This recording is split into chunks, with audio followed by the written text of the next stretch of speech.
আচ্ছা, আজকাল কি প্রায় এমন হয় মানে কোনো জরুরি কাজ শুরু করতে যাবেন কিন্তু মনটা কেমন যেন ছটফট করে, হয়তো ফোনটা হাতে নিতে ইচ্ছে করে বা একটু সোশ্যাল মিডিয়া দেখে আসি, এই ইচ্ছেটা খুব বেড়ে গেছে।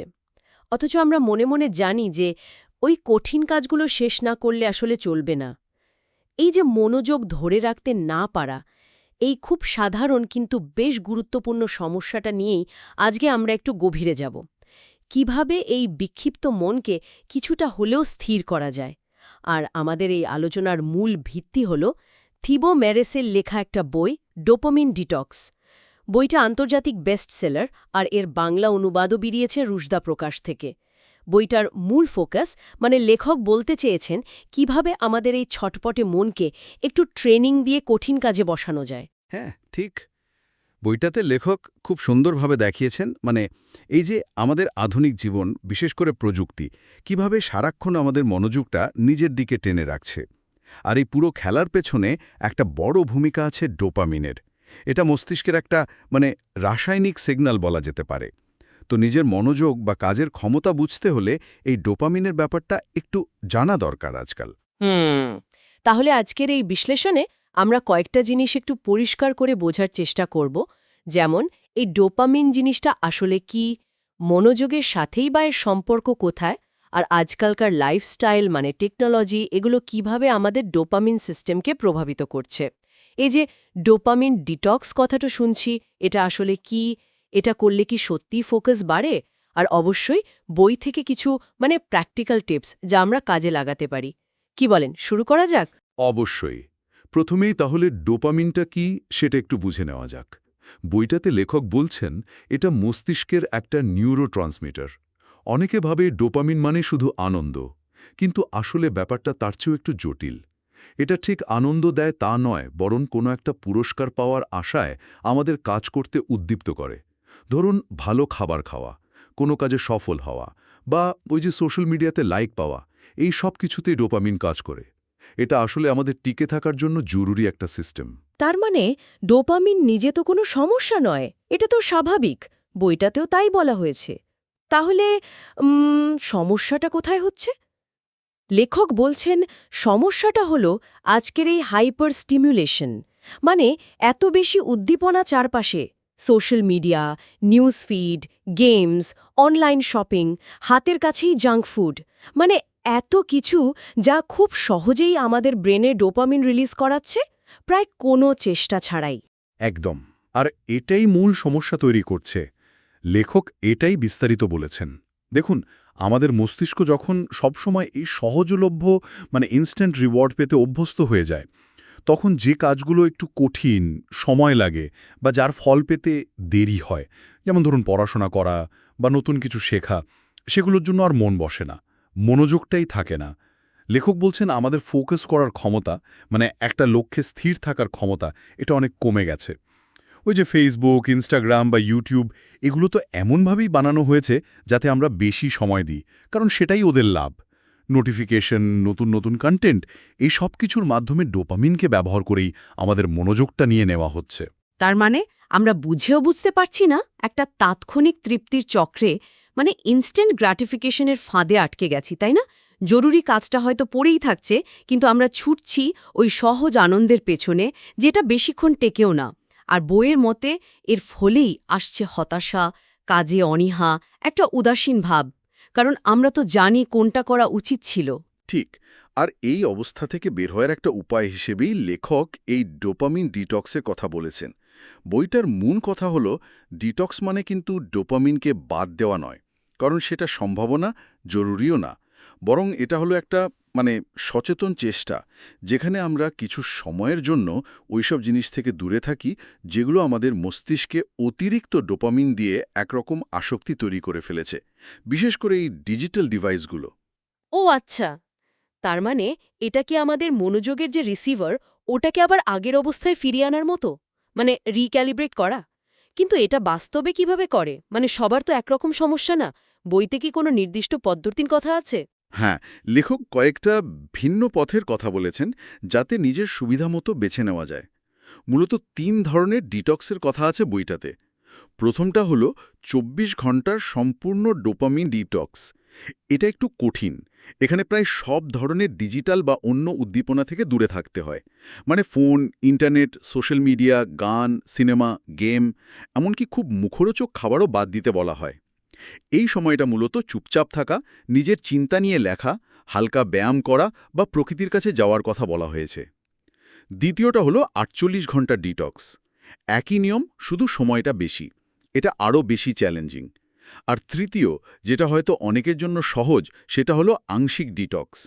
এখানে সব বাদ না দিয়ে শুধু নির্দিষ্ট কিছু জিনিস, যেমন ধরুন দিনের প্রথম ২ ঘন্টা ফোন ব্যবহার না করা বা সপ্তাহে একদিন সোশ্যাল মিডিয়া থেকে দূরে থাকা, এই রকম। মানে যেটা আপনার সবচেয়ে বড় সমস্যা, সেটাকে টার্গেট করা আর কি।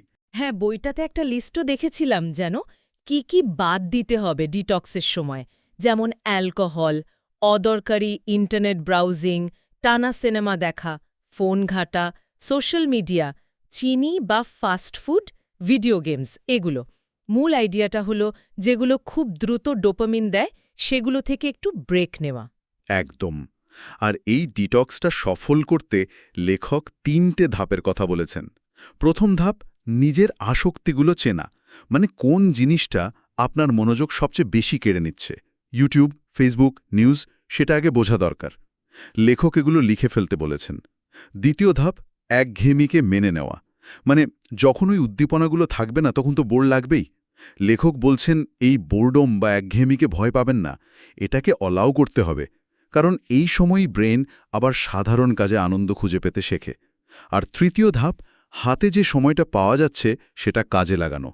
আগে থেকে ঠিক করে রাখা ভালো যে ডিটক্সের সময় কি করবেন, নালে আবার সেই পুরনো অভ্যাসে ফিরে যাওয়ার চান্স থাকে। বই পড়া, হাঁটা, মেডিটেশন বা কোনো ক্রিয়েটিভ কাজ করা যেতে পারে। এই ধাপগুলো ছাড়াও তো আরও কিছু ছোট ছোট কৌশলের কথা আছে বইটাতে, তাই না? যেমন ফোন থেকে অপ্রয়োজনীয় অ্যাপ ডিলিট করা, নোটিফিকেশন বন্ধ রাখা, কাজের জায়গাটা পরিষ্কার রাখা, আর ওই যে কোনো কঠিন কাজ শুরু করতে ইচ্ছা না করলে শুধু ৫ মিনিটের জন্য শুরু করা, এটাও বেশ কাজের মনে হয়েছে। ও হ্যাঁ, আরেকটা দারুণ জিনিস ছিল পারি না লিস্ট বা নট টু ডু লিস্ট। মানে ডিটক্সের সময় কোন কাজগুলো করা যাবে না সেটার একটা লিস্ট চোখের সামনে রাখা। ঠিক। আরেকটা খুব গুরুত্বপূর্ণ ধারণা লেখক দিয়েছেন, ওপেন সিস্টেম বনাম ক্লোজড সিস্টেম।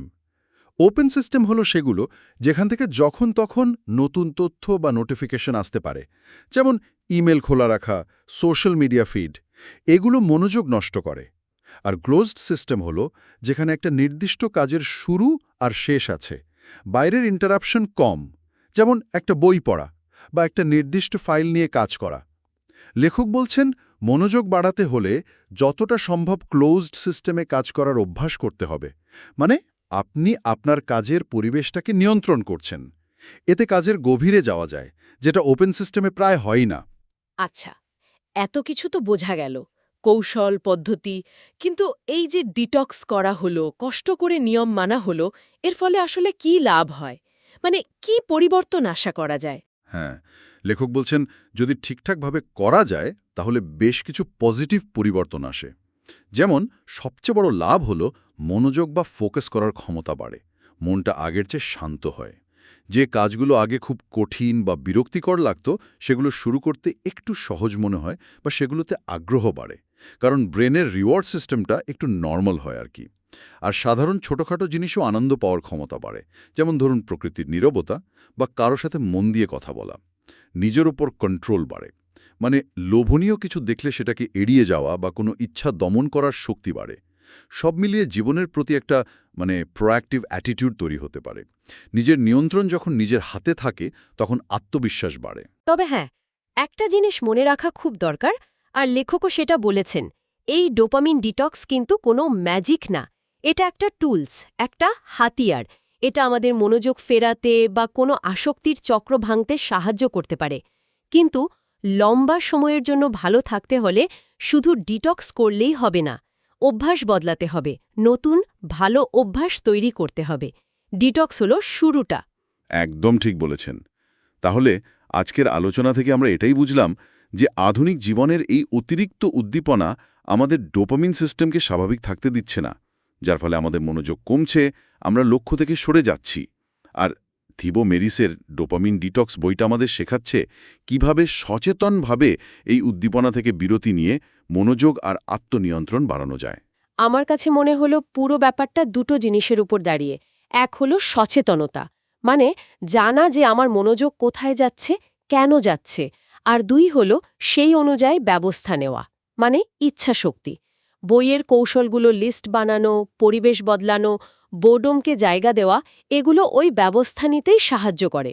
নিঃসন্দেহে ডিটক্স একটা খুব ভালো শুরু হতে পারে, কিন্তু একটা প্রশ্ন মনে থেকেই যায় যেটা নিয়ে আমাদের ভাবা উচিত। ডিটক্স তো শেষ হলো, তারপর এই যে মনোযোগটা ফিরে এলো, এটাকে ধরে রাখব কিভাবে? কারণ লেখক নিজেও বলেছেন ডোপামিন রিল্যাপসের কথা, মানে পুরনো অভ্যাসে ফিরে যাওয়ার ঝুঁকিটা কিন্তু থেকেই যায়। হয়তো শুধু উদ্দীপনা কমানোই সব নয়, ওই যে ফাঁকা সময়টা তৈরি হলো ডিটক্সের ফলে, সেটাকে কিভাবে ভালো কাজে, নিজের লক্ষ্যের দিকে এগিয়ে নিয়ে যাওয়ার মতো কাজে লাগানো যায়, সেটার প্ল্যানটাও খুব জরুরি। শুধু জায়গা খালি করলে তো হবে না, সেখানে ভালো কিছু রাখতেও হবে। এটা আসলেই একটা গুরুত্বপূর্ণ পয়েন্ট, ভাবনার বিষয়। ডিটক্স হয়তো পথটা খুলে দেয়, কিন্তু হাঁটতে তো আমাদেরই হবে। বেশ, আজকের মতো আলোচনা আমরা এখানে শেষ করছি। আশা করি থিবো মেরেসের বইয়ের আলোকে এই বিশ্লেষণ আমাদের নিজেদের মনোযোগ, কাজের ক্ষমতা এবং এই ডিজিটাল জগতের সাথে আমাদের সম্পর্কটা নিয়ে নতুন করে ভাবতে সাহায্য করবে। হয়তো কিছু ইতিবাচক বদল আনার ইচ্ছাও জাগাবে।